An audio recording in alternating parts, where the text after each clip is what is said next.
Friends, welcome to Kongu நிலா சோறு. இன்றைக்கி பார்க்க போகிற பிரசாதம் தடுப்பு கஞ்சிங்க.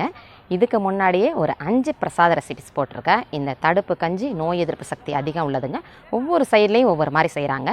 எங்கள் ஊர் சைடில் இந்த மாதிரி, தஞ்சாவூர் சைடில் இந்த மாதிரி செய்வாங்க. என்னோடய சேனலை ஃபஸ்ட் டைம் பார்க்குறீங்கன்னா சப்ஸ்கிரைப் பண்ணி வச்சுக்கோங்க. வாங்க தடுப்பு கஞ்சி எப்படி செய்கிறதுன்னு பார்க்கலாம். தடுப்பு கஞ்சி செய்கிறதுக்கு 1 கிளாஸ் பச்சரிசியை 1 ஹவராக ஊற வச்சுருக்கேங்க. சீக்கிரம் வெந்துடும். 1 கிளாஸ் பச்சரிசிக்கு 1/4 கப்பு பச்சை பயிர். பருப்புலையும் செய்யலாம். பயிரில் எப்படி செய்கிறதுன்னு மெத்தட் சொல்கிறதுக்கு பச்சை பயிர்லையும் நம்ம செஞ்சுக்கலாங்க. இந்த 1/4 கப்பு பச்சை பயிரை நல்லா செவந்து வர வரைக்கும் சட்டி சுட்டதுக்கப்புறமா நல்லா வறுத்து விட்டுக்கணும். கருகாமல் நல்ல வாசம் வர வரைக்கும் வறுத்து விட்டுறணும்.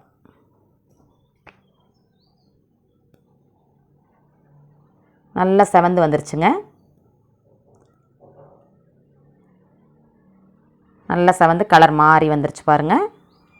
இந்த சூட்லேயே இன்னும் கொஞ்சம் செவந்துடும். இறக்கி வச்சுட்டேன். இப்போ மண் சட்டி எடுத்து வச்சுக்கிறோம். ஒரு 5 கப்பு அளவு தண்ணி ஊற்றிக்கலாம். தேவையான அதுக்கப்புறம் ஊற்றிக்கலாங்க. மூடி வச்சுக்கிறோம். இப்போ இது அப்படியே மிக்சியில் 2 திருப்பி வச்சுருக்கேன். தோலோடு இருக்கும். தண்ணியை ஊற்றணும் அப்படின்னா மேலே அப்படியே தோலெல்லாம் மிதந்து வந்துடும். வடிகட்டிட்டு அப்படியே வச்சுக்கிறோம். தண்ணி நல்லா கொதிச்சிருச்சுங்க. இப்போ கழுவி வச்சுருக்க பச்சை பயிறு, அந்த வறுத்து வச்சுருக்க வாசமே தனியாக இருக்கும். இந்த அரிசி 1 கப் அரிசியும் போட்டுக்கிறோம். கொதி வர வரைக்கும் வெயிட் பண்ணலாங்க. அந்த பச்சை பயிறு வாசம் நல்ல பச்சை கலரில் இருக்கும். நல்ல புரோட்டீன் சத்து உள்ளது.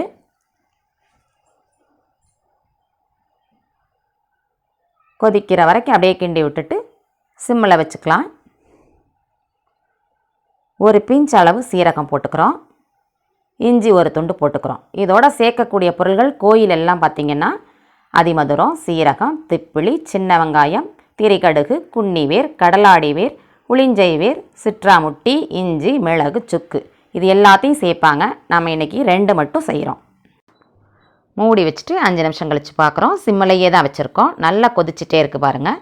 இன்னமும் இந்த மூலிகையெல்லாம் ஒரு துணியில் மூட்டையாக சுற்றிட்டு அதை அப்படியே கட்டி போட்டுருவாங்க கஞ்சி ரெடி ஆகிற வரைக்கும். இன்றைய வரைக்கும் கோயிலில் இதே பழக்கம் பின்பற்றிட்டு வர்றாங்க. கஞ்சி நல்லா வெந்துச்சு பாருங்கள்.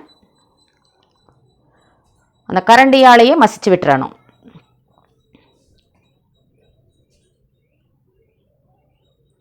நல்ல வாசமாக கஞ்சி நமக்கு ரெடி ஆகிட்டு நல்லா குழச்சி விட்டுட்டு, நமக்கு கொஞ்சம் நம்ம சுடு தண்ணி வச்சுருந்தோம்னா நம்ம குடிக்கிற பக்குவத்துக்கு இன்னும் கொஞ்சம் சேர்த்து கரெக்டாக மசிச்சு விட்டு தண்ணியை கொஞ்சம் சேர்த்துக்கிறோம். அதிகமாக போட்டுறக்கூடாது. தேவையான அளவு உப்பு போட்டுக்கிறோம். 1 கொத்து பச்சை கருவேப்பிலை போட்டுக்கிறோம்.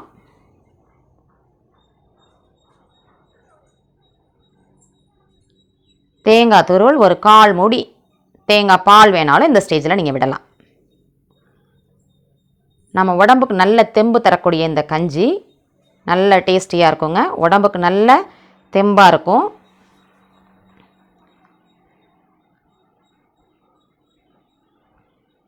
குடிக்கிற பக்குவத்துக்கு நமக்கு ரெடி ஆயிடுச்சு.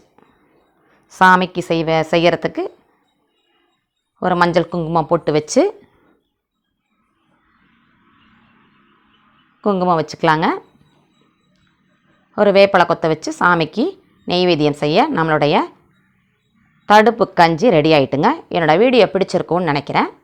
என்னோடய வீடியோ பிடிச்சிருந்தா லைக் பண்ணுங்கள். உங்கள் ஃப்ரெண்ட்ஸுக்கு ஷேர் பண்ணி விட்டிங்கன்னா அவங்களுக்கும் இந்த ஆடி மாதத்தில் யூஸ்ஃபுல்லாக இருக்கும். கமெண்ட் பண்ணுங்கள், சப்போர்ட் பண்ணுங்கள், சப்ஸ்கிரைப் பண்ணுங்கள். நெக்ஸ்ட் ஒரு வீடியோவில் பார்க்கலாங்க.